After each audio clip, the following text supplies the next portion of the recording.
بسم اللہ الرحمن الرحیم۔ السلام علیکم ورحمۃ اللہ وبرکاتہ۔ میں ہوں سید عاشق حسین اور آپ دیکھ رہے ہیں اسلامک نالج۔ آج کی اس ویڈیو میں بات کریں گے خواب میں مردے سے جماع کرنا کیسا۔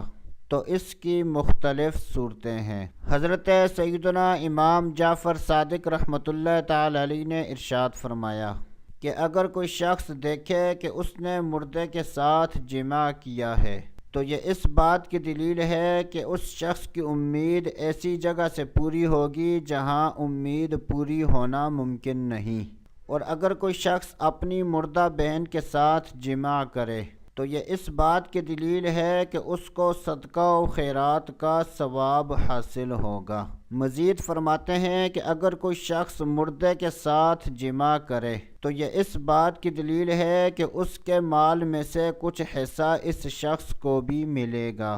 اللہ عز و جل سے دعا ہے کہ اللہ عز و جل ہمیں اچھے خواب دیکھنے، برے خوابوں سے بچنے کی توفیق عطا فرمائے۔ تو دوستو ابھی کے لیے اتنا ہی، اگلی ویڈیو تک اجازت، اللہ حافظ۔